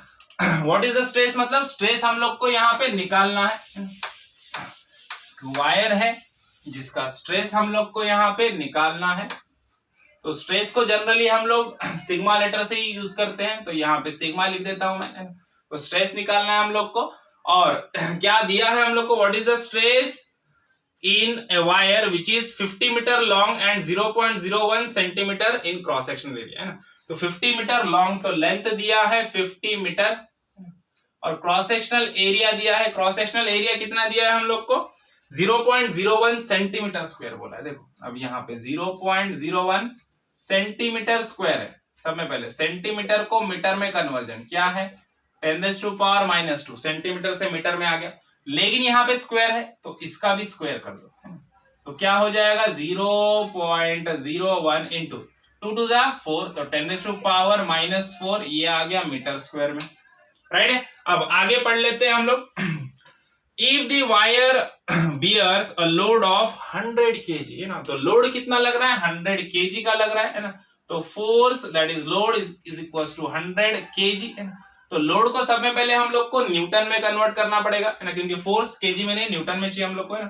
तो न्यूटन में करने के लिए क्या रहता है, F इज इक्वल टू क्या रहता है, m इंटू जी, है ना, mass into gravitational constant, weight is equal to m into G, F is equal to m into G, okay. तो मास दिया है 100 kg, है ना, तो मास हम लोग को 100 kg दिया, इंटू 9.8 से मल्टीप्लाई कर लो, फोर्स का वैल्यू 100 इंटू 9.8, ओके। तो अब चलो प्रॉब्लम की तरफ बढ़ते हैं। हम लोग को निकालना क्या है, हम लोग को निकालना है स्ट्रेस, है ना। तो स्ट्रेस इज इक्वल टू क्या होता है, simple force upon cross sectional area. तो फोर्स है हमारा 100 इंटू 9.8, ओके, और क्रॉस सेक्शनल एरिया कितना है, क्रॉस सेक्शनल एरिया हमारा 0.01 इंटू 10⁻⁻4, ओके। अब इसको हम लोग थोड़ा सा चेंजेस कर देते हैं हमारा कैलकुलेशन इजी कर लेने के लिए। देखो ये 100 को हम लोग कैसे लिख सकते हैं, देखो 100 मतलब 1 2 0 मतलब 1 इंटू 10⁻2 लिख सकते हैं, +2, है ना, इंटू 9.8 एज इट इज, है ना। अब ये 0.01 है, 0.01 को मुझे 1 लिखना है, तो मुझे क्या करना पड़ेगा, 2 डिजिट लेफ्ट में आना पड़ेगा। 2 डिजिट लेफ्ट में आऊंगा तो यहाँ पे 2 बढ़ जाएंगे, है ना, माइनस में 2 ऐड हो जाएंगे, तो यहाँ पे मैं क्या लिख सकता हूँ, 1 इंटू 10⁻⁻6 लिख सकता हूँ, बराबर। ये -6 आ गया। अब इसको मैं ऊपर लेके चले जाऊंगा, देखो अब कैलकुलेशन इजी हो गया हमारा, क्या हो गया, 9.8 को पहले लिख देता हूं इंटू 1 इंटू 10⁻2, ओके। अब देखो 1 इंटू 10⁻6 है, ये ऊपर जाएगा तो क्या हो जाएगा, ये ऊपर जाएगा, नीचे 1 एज इट इज, ओके। ये ऊपर जाएगा तो क्या हो जाएगा, इंटू 10⁻+6, ओके। ये 1 कैंसिल हो गया, ऐसा नहीं लिखा चलता, 1 से मल्टीप्लाई करो, कुछ डिवाइड करो, आंसर वही आता है, सेम आता है, ओके। तो यहाँ पे क्या हो जाएगा, stress is equal to 9.8 into, देखो ये दोनों का बेस सेम है तो क्या होगा, एडिशन, 6 + 2 क्या हो गया 8, तो 10⁸8 न्यूटन पर मीटर स्क्वायर। तो ये मिल गया हम लोग को stress produce in the wire, है ना। तो समझ में आया, तो यहाँ पे ये प्रॉब्लम भी हमारा खत्म हो जाता है। चलो अब लास्ट प्रॉब्लम की तरफ बढ़ते हैं, दैट इज प्रॉब्लम नंबर 13, है ना। तो प्रॉब्लम का स्टेटमेंट पढ़ लेते हैं सब में पहले हम लोग, है ना, उससे पहले इसको रफ कर लेंगे। प्रॉब्लम नंबर 13 जो हमारा लास्ट एक्सरसाइज का अनसॉल्व प्रॉब्लम का है ना। तो प्रॉब्लम नंबर 13 यहाँ पे लिख देता हूं मैं, स्टेटमेंट पढ़ लेते, देखो क्या बोला, what is the strain in a wire cable of original length 50 metre, है ना। तो लेंथ ऑफ द वायर दिया है हम लोग को, दैट इज 50 मीटर, और क्या दिया आगे पढ़ लेते हैं हम लोग, है ना, whose length increase by 2.5 centimetre, है ना। तो लेंथ इंक्रीज हुई मतलब delta L change in length दिया है हम लोग को, कितना दिया है 2.5 सेंटीमीटर दिया है, इसको मीटर में कन्वर्ट कर दो, है ना। तो 2.5 इंटू सेंटीमीटर का मीटर में क्या होता है 10⁻⁻2 मीटर, ओके। अब देखो आगे पढ़ लेते क्या बोल रहा है, When a load is lifted, है ना, मतलब जब भी लोड क्या हो रहा है, लिफ्ट कर रहा है ना। तो व्हाट इज द स्ट्रेन, हम लोग को स्ट्रेन निकालना है, स्ट्रेन मतलब स्मॉल ई का वैल्यू निकालना है, लीनियर स्ट्रेन का वैल्यू निकालना है, सिंपल। लीनियर स्ट्रेन का फॉर्मूला क्या होता है, डेल्टा एल बाय एल। तो डेल्टा एल है हमारे पास 2.5 into 10⁻⁻2 divide by L, length दिया है हम लोग को 50, ओके। अब देखो इसका कैलकुलेशन इजी करने की कोशिश करते हैं हम लोग, क्या कर देंगे, ये 2.5 है तो इसको हम लोग 25 लिख सकते हैं क्या, हाँ लिख सकते हैं, ये पॉइंट हटा दिया यहाँ पे, तो यहाँ पे 10⁻⁻2 की जगह -3 हो जाएगा, डिवाइड बाय, अभी ये 50 है, देखो 50 मतलब 50 को क्या लिख सकते हैं हम लोग, 5 इंटू 10⁻1 लिख सकते हैं ना। अब 10⁻1 ऊपर चला जाएगा, है ना, तो 10⁻1 या फिर 10 भी बोल सकते हैं, 5 10 50 होता है। अब 10⁻ कुछ नहीं रहता है, मतलब 1 रहता है, ये 1 ऊपर चला जाएगा तो क्या हो जाएगा, देखो 25, अब यहाँ पे तो सिंपल है, 5 25 है 5 क्या होगा, 5 5 25, तो यहाँ पे 5 आ गया है ना, इनटू देखो 10⁻³ ये 1 ऊपर गया तो क्या हो जाएगा, +1 है, ऊपर गया तो 10⁻⁻1 है ना। तो देखो स्ट्रेन इज इक्वल टू क्या हो जाएगा, 5 इंटू 10⁻, देखो -3 -1 बेस सेम है दोनों का एडिशन, तो क्या हो जाएगा 10⁻⁻4 है ना। तो लीनियर स्ट्रेन या फिर सिंपल स्ट्रेन की वैल्यू मिल गई हम लोग को 5 इंटू 10⁻⁻4। ओके, तो यहाँ पे हमारे सारे के सारे जो अनसॉल्व प्रॉब्लम थे वो हम लोगों ने यहाँ पे सॉल्व कर लिए हैं। ओके, तो यहाँ पे हमारा ये वीडियो खत्म होता है ना। तो देखो अगर आप लोग को प्रॉब्लम अच्छे लगे, प्रॉब्लम समझ में आए, तो प्रॉब्लम को ज्यादा से ज्यादा लाइक कीजिए, वीडियो को ज्यादा से ज्यादा लाइक कीजिए, ज्यादा से ज्यादा अपने दोस्तों के साथ शेयर कीजिए और चैनल को सब्सक्राइब करना ना भूलिए। ओके, तो मिलते हैं नेक्स्ट वीडियो में नेक्स्ट प्रॉब्लम्स के साथ, नेक्स्ट इंफॉर्मेटिव वीडियोस के साथ। तब तक के लिए थैंक यू, बाय बाय।